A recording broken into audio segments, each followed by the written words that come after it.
Good morning, good afternoon, or good evening, whenever you're watching or listening to this, and welcome to Link Up Leaders, your direct link to leaders in supply chain and e-commerce.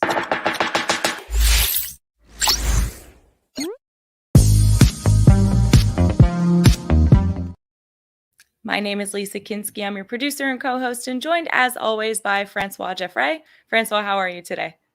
I'm great. I'm feeling very festive. Your background's very festive. The Mine's office is very festive.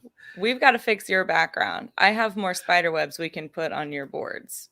Yeah, but I don't know when I'm going to be in Pittsburgh. So I don't know how long it's even going to be worth putting up there. When are you planning on leaving? Because we have 6 episodes over the next couple. I need to plan it out still. Okay. So it's fine. Yeah. Well, we'll talk about it. We'll figure it out. I might do it anyway. Everybody, welcome to the show. Thank you for tuning in live. If you are live, go on ahead and give us a comment, say hello. Be sure to join the conversation if you're listening on Apple Podcasts, Google Podcasts, Spotify. Rate us 5 stars, and be sure to subscribe and turn on those automatic downloads. It is a happy hump day. We are halfway through October. That's quick, isn't it? I know. Okay. Halloween right around the corner. I would have to listen to it again. I heard somebody having a conversation on a podcast or something, and it said your perception of how time has passed since COVID, the original COVID outbreak, the first COVID outbreak, since March of 2020, either time has gone really, really slowly. I told you this. Really, really quickly. That was you that told me that? Yeah. Where did you hear that from? I think it was from the episode of Explained, and they were talking about the concept of time. I think that's right. I think they were talking about the concept of time, and I think they interviewed something like 700 people, and 40% of them were really, really slow. 40% of them were really, really fast. 10% of them were unaffected. 20% of them were unaffected and felt like time was normal. But the ones that felt that it went really, really slow were the ones that either went into some level of depression, or things just weren't going right for them, or they needed that social touch that they weren't able to get with COVID. Yeah. We were talking to someone else about this too. I think we were too. We might have even been talking about this on the podcast, but I've been thinking about it more because I had the experience of being unemployed from March of July to 2020. And I seem to remember thinking that time was moving really, really slowly because I was just stuck in my apartment by myself with literally just doing the exact same thing every single day. Wake up, walk Mick, apply for a ton of jobs, and then try and do something with myself that was productive. I was hand sewing masks at one point in time. But then I was thinking about too, this year, I've been employed the whole year. I've been at Noviland, loving everything, doing the show. And I'm like, you know what? I think it's moving at an appropriate pace this time around, this year. Because I'm doing something. We have this show where we've put in all of this work, and actually being able to celebrate holidays. And I don't know, I've just been thinking a lot more about that. How has it been for you?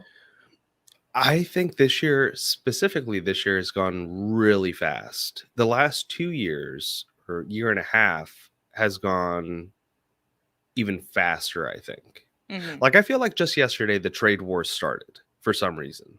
And I think it's because they're reopening the conversations around the 301 tariffs and the exemptions around them. I don't know, the past few years just seem like they've flown by, and there's so many changes in supply chain that it's I actually love supply chain. I know you do. So it's with so many changes and me keeping my ear to the ground, I feel like there's just something there's always something new.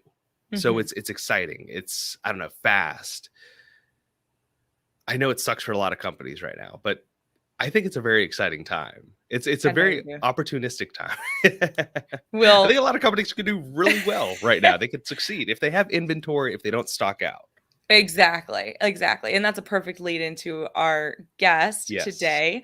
Today with us, we have Costas Anastassiadis with Storfund calling in from Greece, correct? Exactly, and you said it correctly, the last name. I'm very impressed, Thank Lisa. I you. mean, you. I try so hard. I have a girlfriend, also Greek. Well, she's actually from Cyprus originally. Her name is Olympia Papageorgiou, but it's not. It doesn't read like Papa That's Giorgio on the on. There's a lot of vowels in exactly. there, and I was like, "How do you pronounce this?" She's like, "Oh, it's But super easy." if you start with papas, you're on the right. It's an easy one, Yeah. you know. Well, Costas, thank you for joining us. Let's go on ahead and just jump straight into your background. Why don't you tell us a little bit about how you came to work with Storfund, what Storfund does, a little bit just about your experience. Yeah, right. Abbreviated. So I started in the consulting industry, actually in the States, in Chicago, where I work for management consulting, for where I worked for a little over 2 years, and I travel extensively all over the Midwest, South, West, and East. And then I returned back to the continent, and I started after my military service. I started a fast fashion business. So back in the day, with the collapse of communism, Eastern Europe was, let's say, the new frontier, the Amazon of the day, where all the opportunities were. And since all these countries were developing and they were entering the free market sphere, so I co-founded a sewing facility in Albania, and I built a fast fashion business that was selling in southeastern Europe, but also exporting to Scandinavia, to primarily to Scandinavia. So again, then I also co-founded a vacation rental business, a contemporary art gallery. Long story short, I migrated to the tech world a little over 5, 6 years ago. And after a brief stint in a robotics firm, I basically met the founder of Storfund, and the idea was absolutely brilliant. And I decided to drop everything and focus all my energy and workday to make this happen. And we have. Awesome. So what was the original idea behind Storefund? What got you so excited about it that you were ready to drop everything and go all in? Well, it's always a combination of the person, it's the team and the idea and the execution. I think one thing that was very important, we were all over 40, and we all had experience. We have all had our successes and failures, founder, co-founder, and the initial team. And I think that was very important, that we knew that it takes a lot of hard work, and it will all come down to execution. The idea, of course, this what we're doing is not something. It has existed since the days of ancient Rome, right? So it's not like we invented the wheel. However, we brought that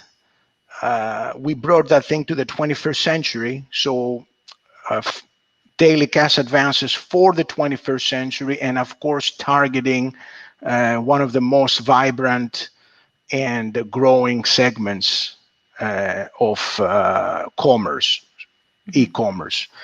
And the other dimension that was very important, and I think very challenging, is that from the get-go, we had to deal with multiple cultures and languages. So when we start from Europe, when you start in America, you have a huge market. Everybody speaks English pretty much, right? Right.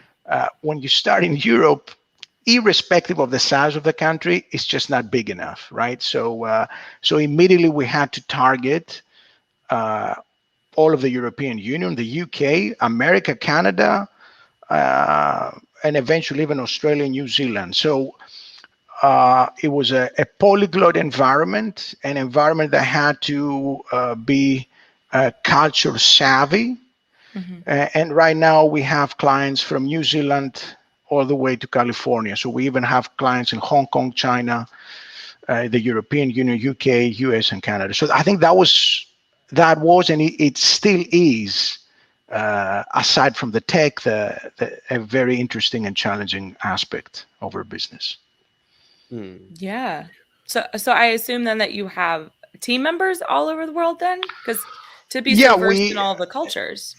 Exactly. I mean, when my team, we're three growing, we're going to be four soon. So the team speaks, Italian, Spanish, German, Mandarin, Chinese, French. So this is like a prerequisite almost. So yeah, and we're based, we have people in Rome, in Madrid, in Bordeaux, in London, of course, in Greece, where the majority of the tech team resides, in Boston, and in Seattle. Very cool. Yeah, we always joke how Jack and I are useless because we're the only non-bilingual people in this office, and they should have made that a prerequisite at Noviland. You can always learn. I know, and I should. But Francois, your first name is, immediately it implies that you have a French background, or your parents loved France so much that they gave you the name. Yeah, half French, half Bolivian, and okay, so Spanish, and I understand French, so it's a little bit of everything. So I think you are. I think you're eligible for a position at Storfund. I if you ever want to make a change, love what I do right now. I don't see myself moving to any other company, and that's. I think it's also a lot of what you touched on. It's really finding the right founder and leader that has a good vision, that wants to form the great team that can back that vision and execute appropriately. But I wanted to touch on a little bit of your background in the textiles when you funded the was it a manufacturing plant, the sewing plant? Yeah, it was light manufacturing. So basically assembly of garments. So the raw material came from also from the Far East. So the fabric came from the Far East, but also from Europe or Turkey. Okay. So yeah, go ahead, ask me. I don't want, or should I just elaborate? It's up to you. No, I'd love to. Well, I'd love to learn a little bit more, just because I feel like it's very pertinent to your current background and experience in e-commerce, because it's very entrepreneurial, and it's two completely different markets. I think you're selling into Scandinavia and you're producing in a country that you're not currently living in. That's, I think, a big part of what a lot of Amazon sellers are doing globally. Right, you have someone in Hong Kong that's selling in the U.S., or someone in Germany selling in Canada. It's just, and they're producing in China. It's understanding supply chain. It's understanding what your business does, and I think that specific background that you have would be beneficial for a lot of our listeners to know about. Yeah, you're right. I mean, you're absolutely right. I mean, the idea, and that actually helps me understand, I'm not a financier as a background. I'm an entrepreneur. So I fully, when I talk to Amazon sellers, obviously I come more from the analog world and they're more digital, but at the end of the day, the basics are the same, right? It's not, the old world was not as data driven. Now it is. I think that's the main difference, right? The rest it remains the same. And as you said, supply chain is core, especially when it comes to something that, like the fast fashion industry, where you really have to turn the product. You have to produce the product very fast and sell it. I was a wholesaler, so we also had like shopping shops and department stores, but we were basically in Europe. A lot of Italian manufacturers, I'm talking about over 20 years ago when this thing started, a lot of the manufacturers were trying to compete against the H&Ms and Zara's of the world. So there were still a lot of independent retailers all over. And these independent retailers, they had to have fresh product at a steady pace in order to attract their clientele into their into the bricks and mortar store. Mm. So that was the essence of the idea. So as you said, having the fabric at the right time, ordering at the right time, delivering, producing it, and of course producing it at a good quality or a decent quality, and of course shipping them back through customs, because there were even customs. I mean, there were customs with non-EU countries. Right. So it's a micrography of what happens now with somebody who sources in China. Of course, it's much further away. The cash cycle is much longer probably than what I was doing. And the product that we sell as Storfund, I was a consumer of that product. I was using that product, not in a digital savvy way, but in the old-fashioned traditional banking way, right? So I understood the benefits of not waiting to get paid from my customer, in 30 days, 60 days, 90 days. And I could just access liquidity at a cost immediately, right? I experienced, and I lived understood the benefits of saving days from your cash cycle, so you can turn your money faster, which means I can order more raw materials and increase my production, enhance my sales, and hopefully profits. I don't know if I'm helping. Am I helping you now, or? 100%. Well, I think this very much helps establish more of the background, and leads me to my next question of how does that traditional cycle work with banks, and how were you getting those advances? I guess from the banks, did you have to prove to them that you had certain invoices that were sent out to customers?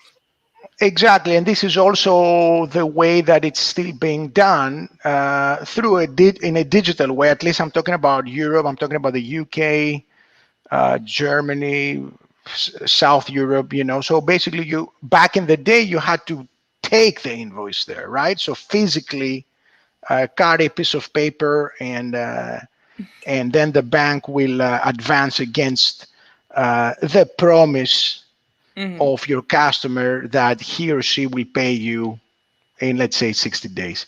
Of course, with the evolution of technology, with the introduction of technology, nowadays you can simply upload PDFs, right? And have the traditional bank advance against that. But the other thing is it was very time consuming also at the bank approval level. It was very time consuming many times, even for them to make the payment. It was not like always just in time, right, when you needed it. It was also time consuming when your volumes increased, and then you had to get another approval at another bank level so they can extend more credit for your receivables. So nowadays, thanks to Amazon, thanks to the API, everything is seamless. I mean, there is all these inefficiencies have been taken care of, right? So we can read real-time credits and debits over 24 hours. We can do that across 17 Amazon marketplaces, across multiple currencies, and the next day advance against the promise of Amazon that they will pay you in 2 weeks, in 7 days, in 25 days, whatever the disbursement schedule is. So, over the past 25 years, this is a revolutionary thing that has happened. And of course, I believe we're the latest iteration of daily cash advances. Storefund is, God, is there, because I'm totally green to all of this, in the old brick and mortar sense, like in the old school way of doing things, would you have to pay like interest on the? Yeah, the way factoring works is they call it the discount rate. So it's always a percentage. So for example, let's say you sell your merchandise and the customer owes you $100. You will receive $80 or $90 or $95 depending on the advance rate. Mm-hmm. And when your client pays,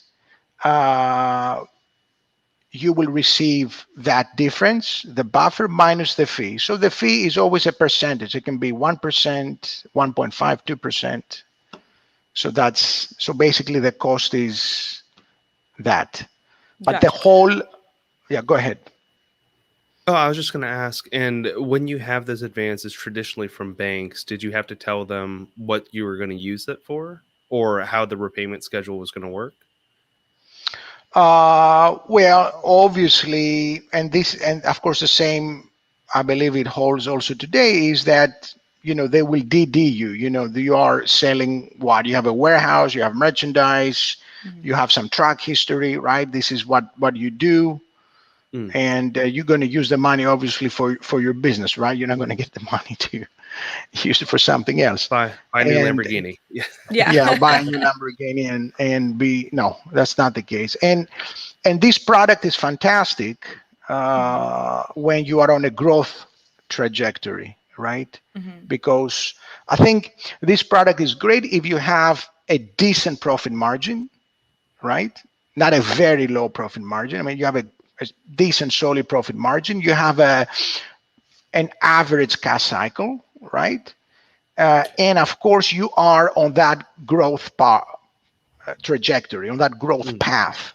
So you save off, you don't have to wait to get paid from Amazon or from any other marketplace.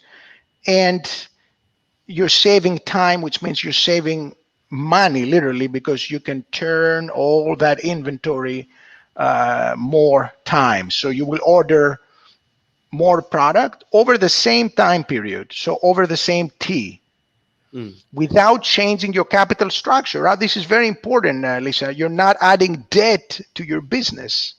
So if you use this wisely, and of course, in order to use that product, you already know what you're doing. You're a experienced retailer. Your ROI will increase, right? The return on the capital employed will be higher. And that's the beauty about it. And of course, we have seen that. Well, I show that in my old school business, right?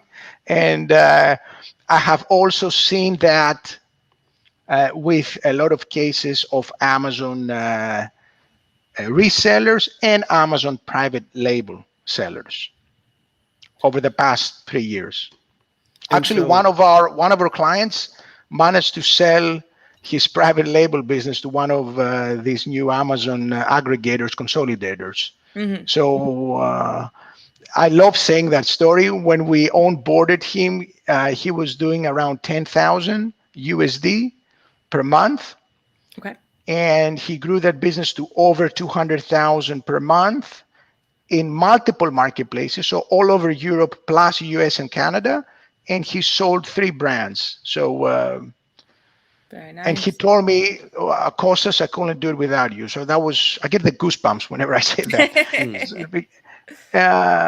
Yeah, it was fantastic. I mean, yeah, that was going to be one of my questions, is if an e-commerce business isn't already using Storfund just to kind of help with their, staying in stock, have the cash on hand to stay in stock so they don't stock out and everything like that.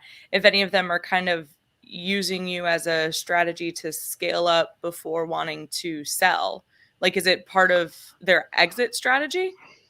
Listen, I don't have a lot of data points to validate what you're saying. However, I have one data point, this particular private label seller, but this makes absolute sense. So if you're in that sales trans segment over 500,000 and you are aspiring to have an exit, then using a service such as Storfund, and of course we are the only service that has international coverage, right? That's very important. It makes absolute sense, because if you, I mean, obviously you can also use loans. I mean, there are complementary products.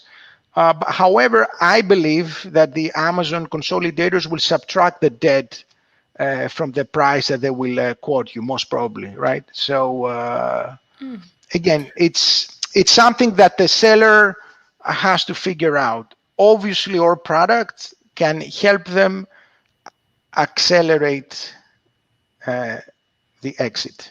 Yeah. And that's a great point. I never, in all the conversations we've had with aggregators, I never thought to ask them, do they take into account any debt the business has that they're buying in the quote that they offer them? Like, Well, we didn't this ask. isn't debt. Well, no, Is he's what- saying, I'm he's not saying talking about us. Yeah, if Oh, the okay. business does have debt, like they're using Storefund to like, so that they don't, but if they do, he's saying the aggregator, he would assume probably might. like Yeah, I mean, at least lesses that amount.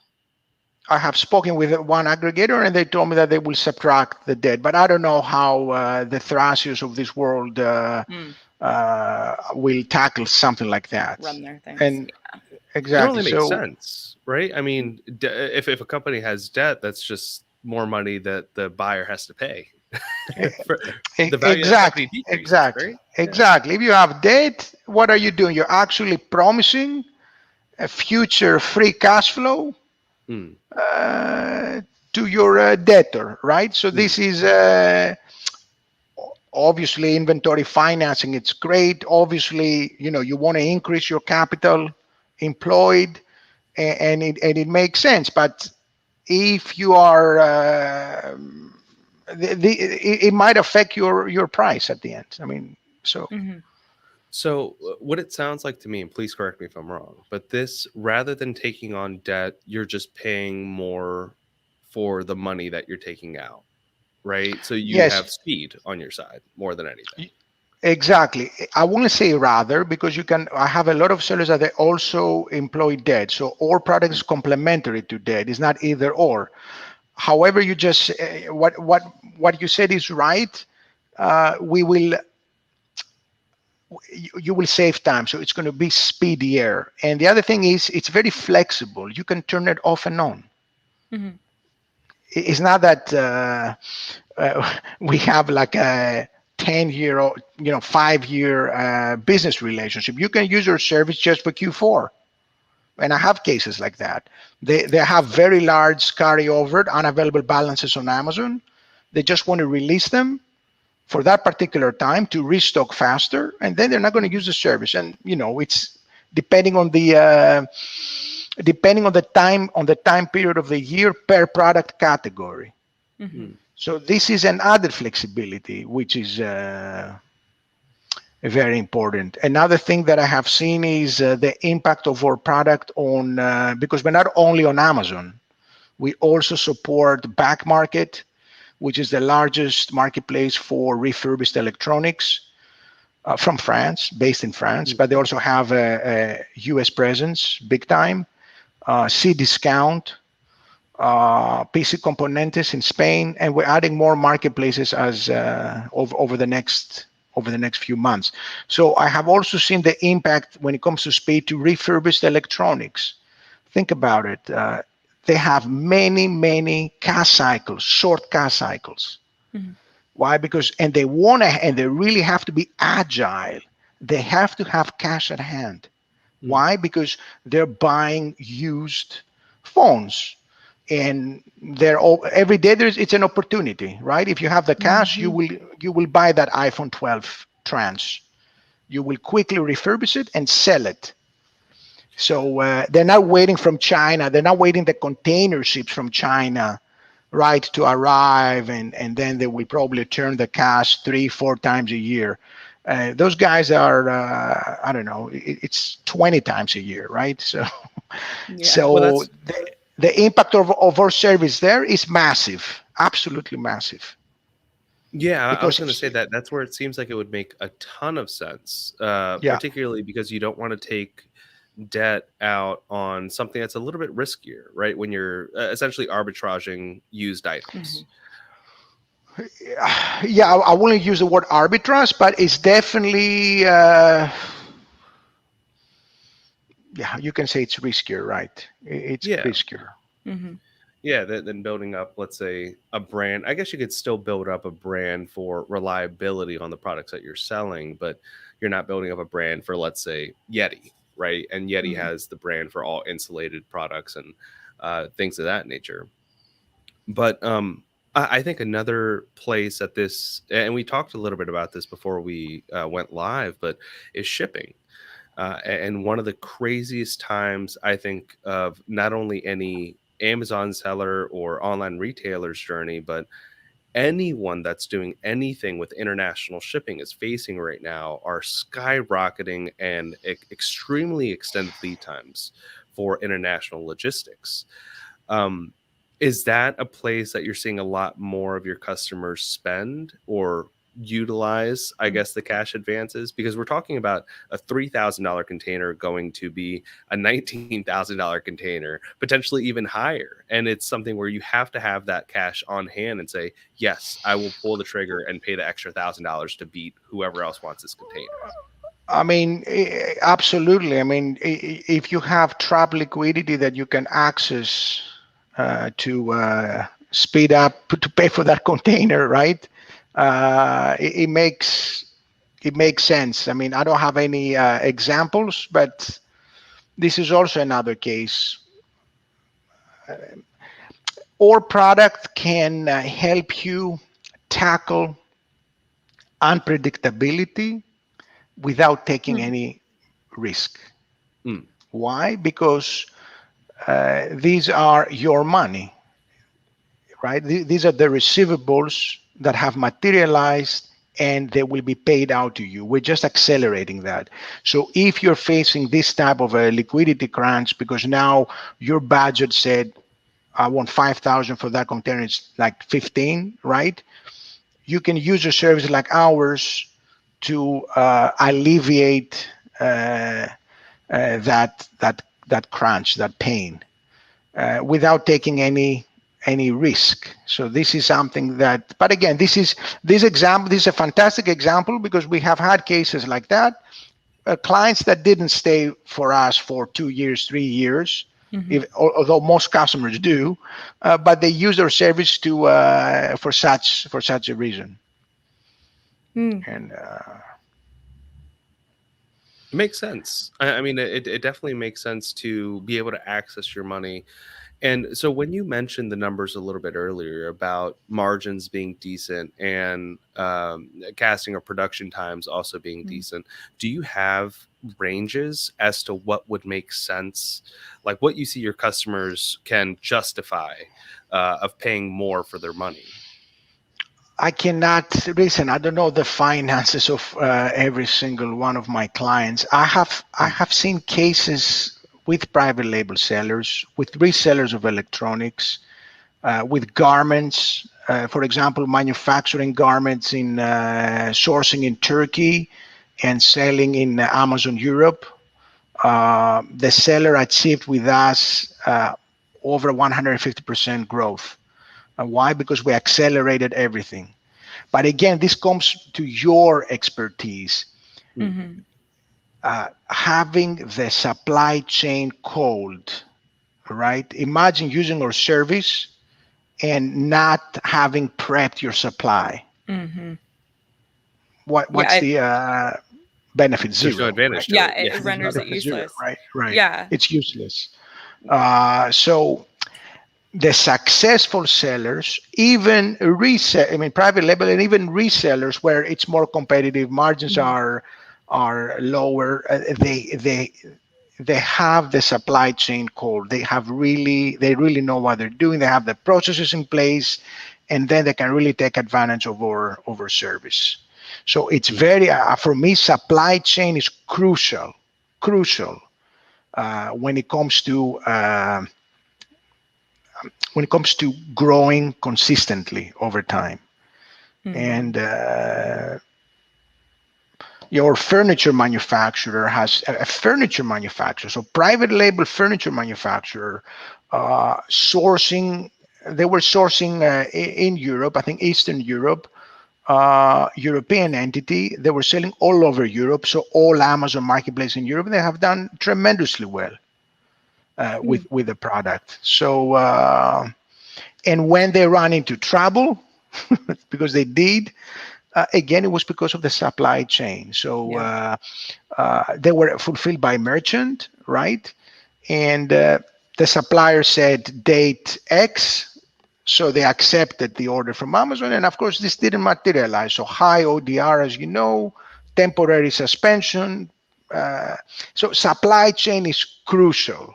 I will dare say the supply chain is a prerequisite for our product. It So sounds like it. you have trusted, unless you're facing temporary liquidity crunch, that's fine, right? But let's say if you want to use your product, the essence, the core benefit of our product to grow, how are you going to grow without product? So would you recommend that they talk to all of the key players in the supply chain before coming to Storfund? So talking to their suppliers for seeing how much faster they can produce or how much cheaper exactly. So faster, cheaper. I mean, I think they have to have, and of course, the bigger the seller, the more sophisticated probably they are. I mean, they are, and if they are even for a reseller, where you think that there is always stock, you think that there's always it's the warehouse are full. I think you have to, and it's good to also have redundancy after a certain level. Francois and Lisa, you need redundancy. That's why nature gave us 2 eyes, 2 ears. Maybe you need a supplier and a half. You know what I'm saying? Have a backup. So have a backup. Exactly. Diversity. I mean, that it's very important. Redundancy can save you from really adverse situations. So I'm sorry, I'm talking. I'm a 50-year-old. So no. I mean, everything that you're saying, it's I have seen also the dark side. That's what I'm saying. Yeah. but that's the reality of it. That's the thing, is like sometimes like I'll come in it with, and I'm like, okay, when we talk to financing guys, I'm like, okay, well, what happens if and when they default on a loan? And it's like, oh, nobody wants to talk about that. It's like, but it happens. Like, we need to talk about it. I mean, of course, that's why you have to be, especially when it comes to e-commerce, where your balance sheet, what are your assets? The inventory, right? That's it. I mean, you live and die by your inventory. So the assets on your balance sheet is your receivables, your cash, and your inventory is the most important thing. So I always recommend a slightly conservative approach in the beginning, and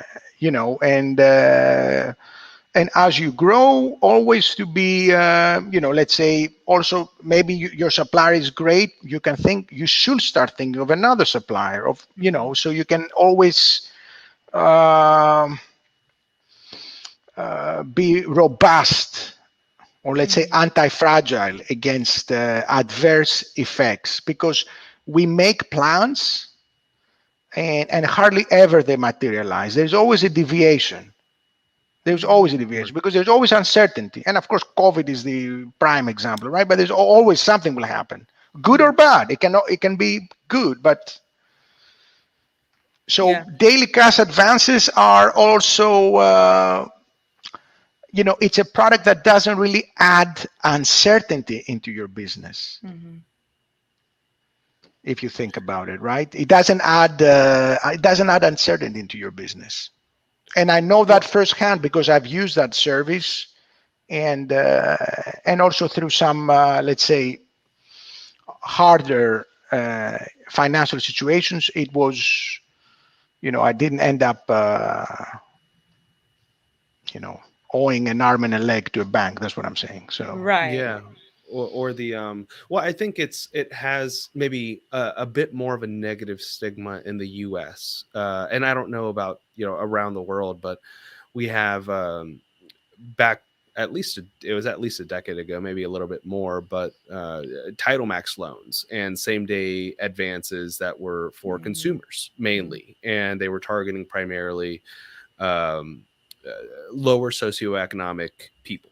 and it had a lot of bad press, and it had a lot of just negative connotations because they were charging like a 10 or 15% interest rate after the first 30 days. And when they're targeting lower socioeconomic people, obviously a lot of them couldn't make the payments. And so and there was no cap on that interest. So it just continued accumulating. Compounded on that. Yeah, compounding. And so that's where I think sometimes it has a stigma in the US. Yeah, Francois, we started from Europe, so here things are a little bit more,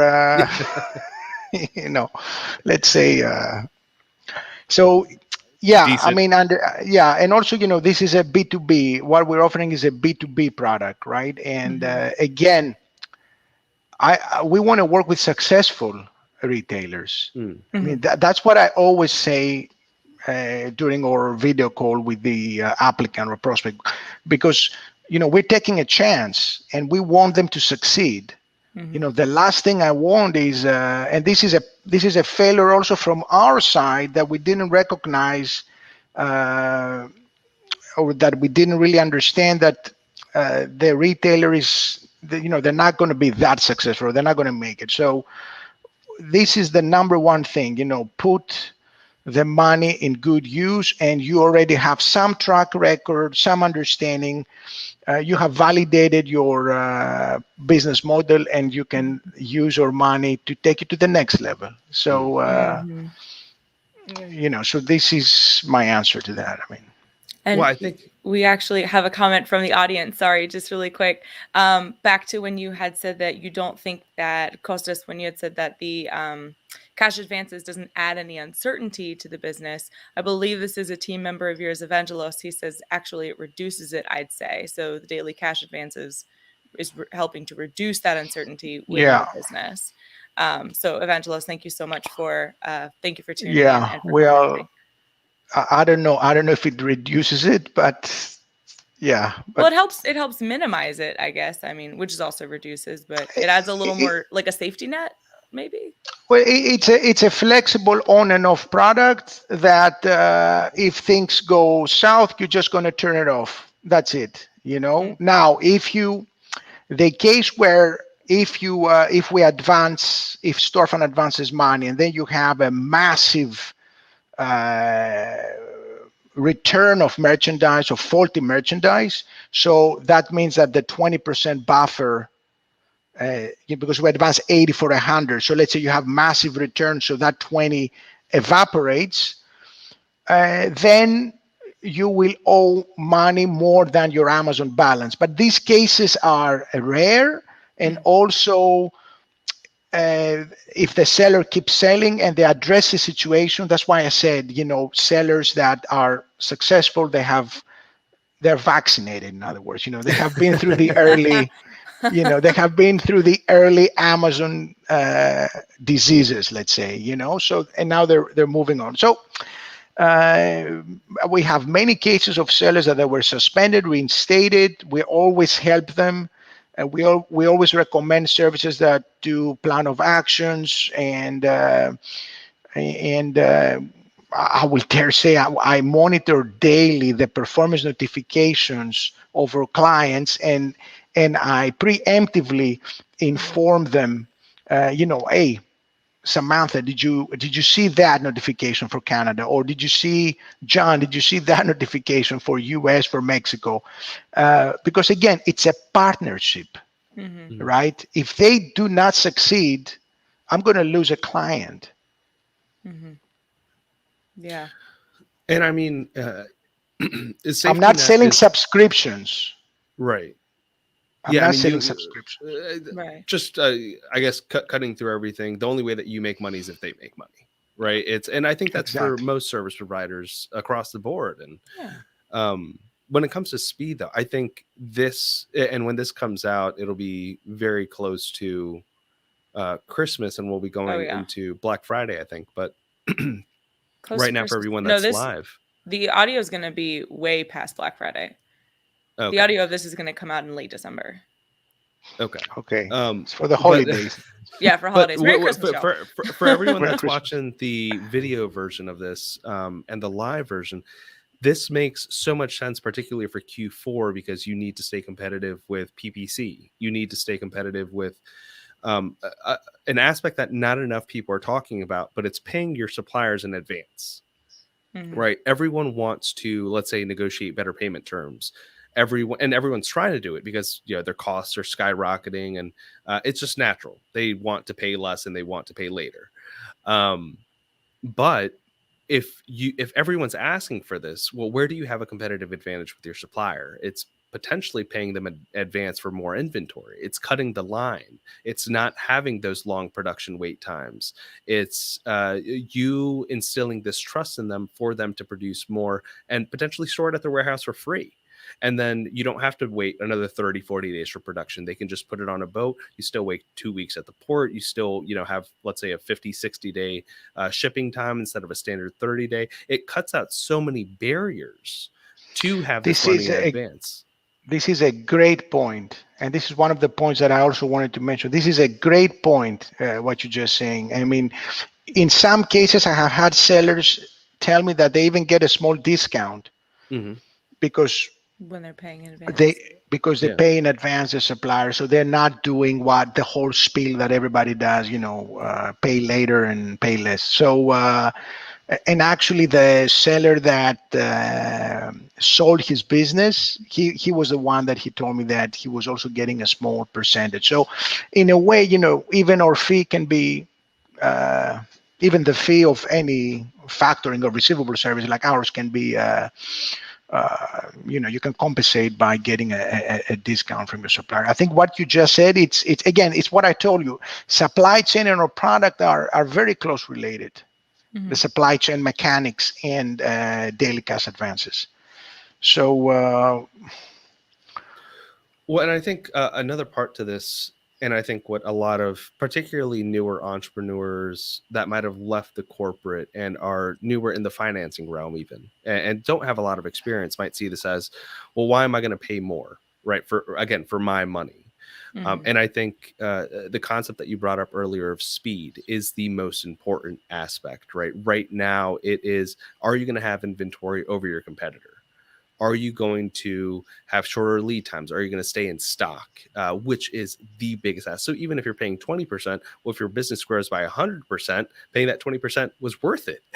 Yeah. Okay. Yeah, but I mean, you have to reframe it. I mean, what you're saying, the seller himself or herself, they have to reframe it because they're not calculating the lost sales. They just cannot. I say some of them, right? They don't see that this is a number, this is a value that is out there, right? And the more you grow your business, the bigger the value of your business. Right? There are many intangibles here, right? There are many intangibles.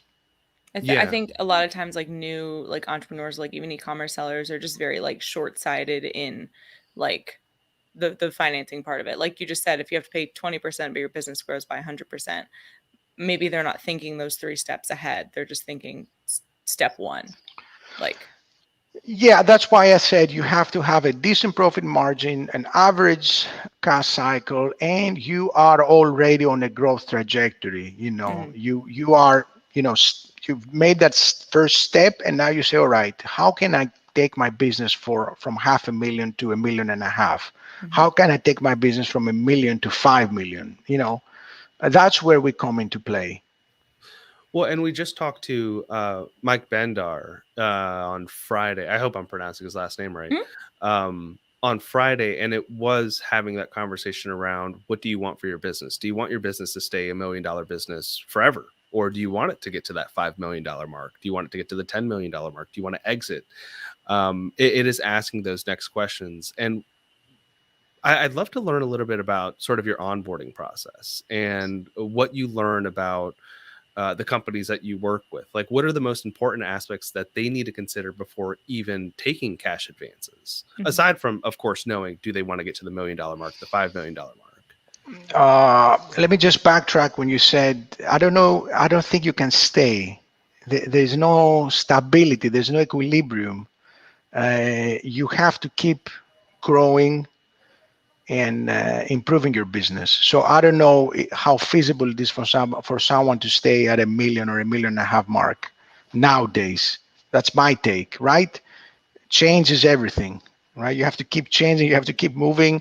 Now, when you say, what do you mean by onboard? What we require? We require some. Well, Yeah, mostly it's like what should they be planning? Like, what do they need to? What questions do they have to have answered about their own business before even approaching someone like Storfund? Yeah, that's a good one. Again, you're putting me in play. You have to. That's a good question.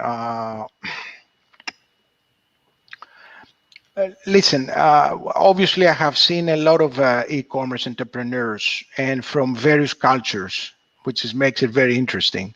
Mm-hmm. There are cases, at least in Europe, of established bricks mortar businesses that they are resellers of a widget, and they start doing it also on Amazon.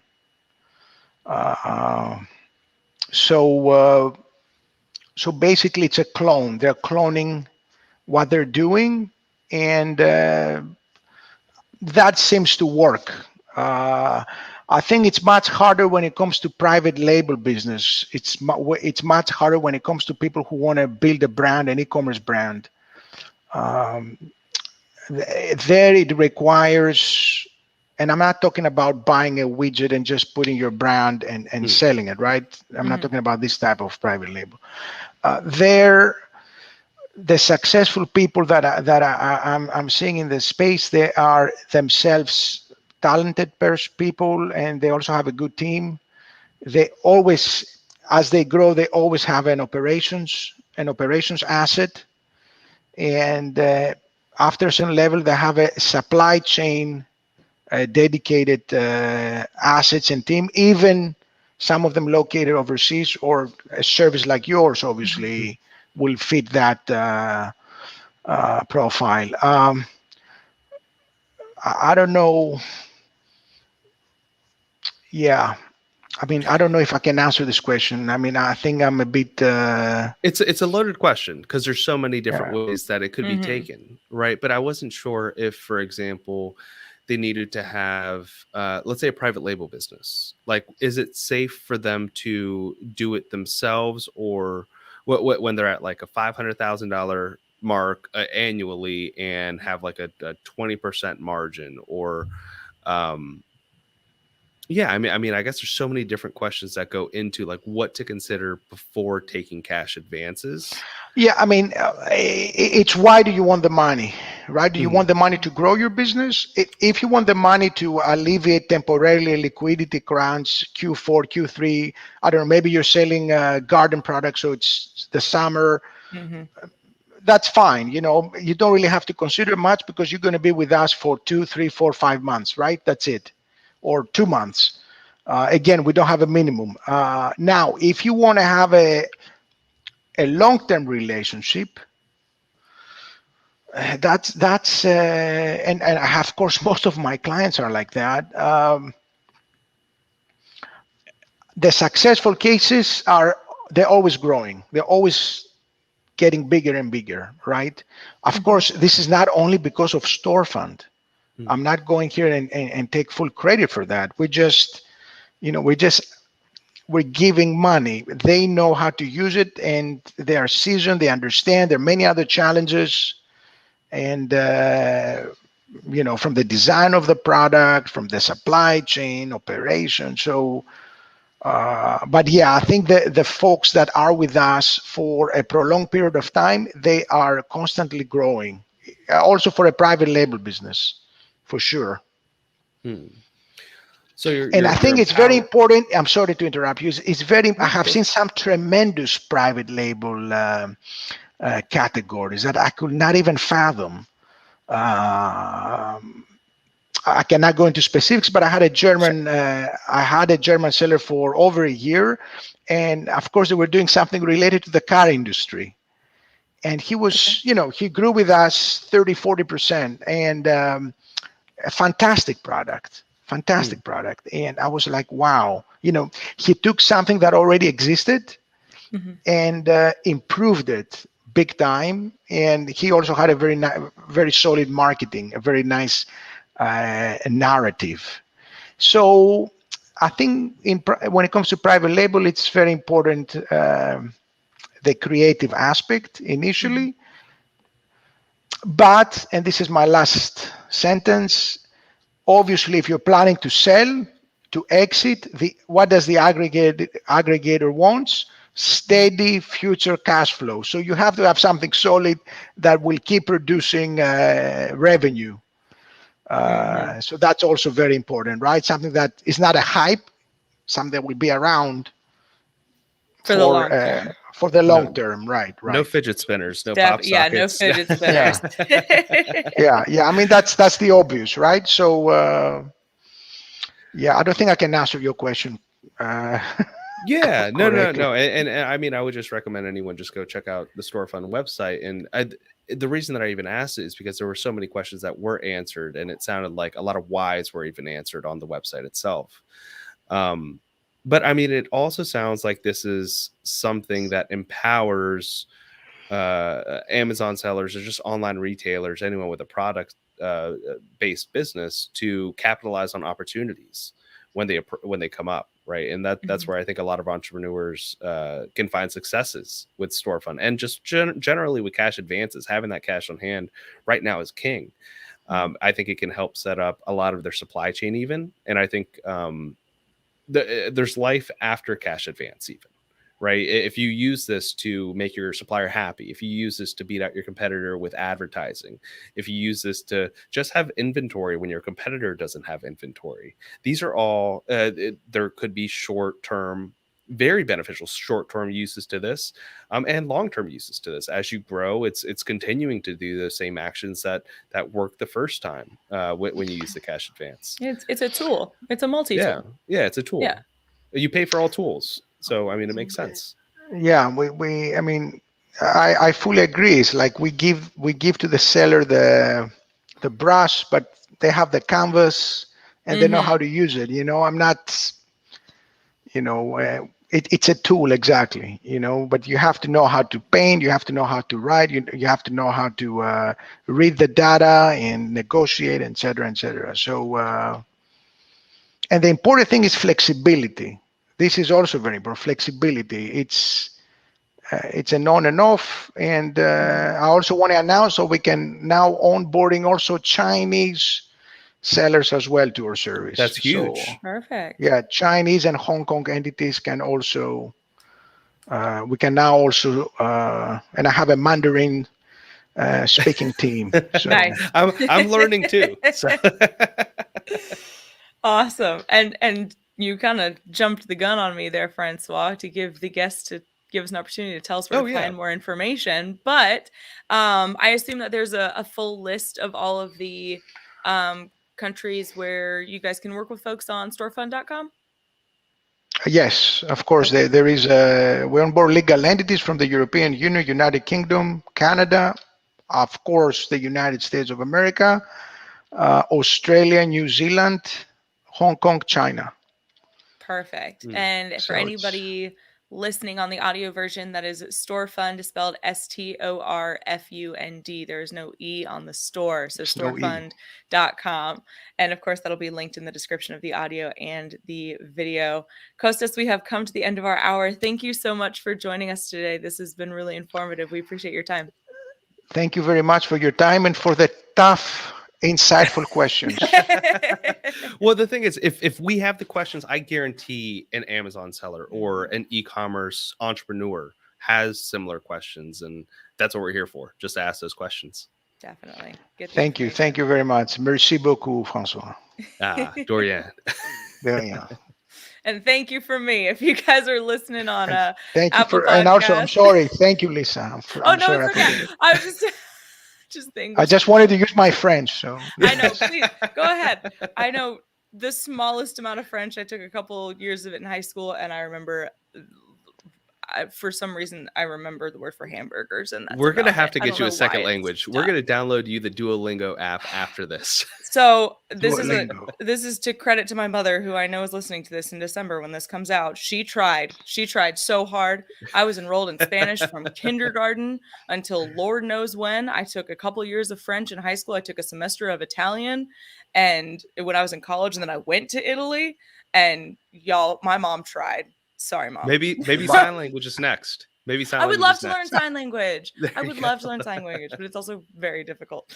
You guys, we actually have to hop off. If you've been watching live or really watching, listening in any capacity, be sure again to like, comment, share, subscribe, ring the bell for notifications, give us 5 stars, and be sure to tune in for our next conversation with a leader in supply chain and e-commerce. And we will talk to you soon. Bye, everybody.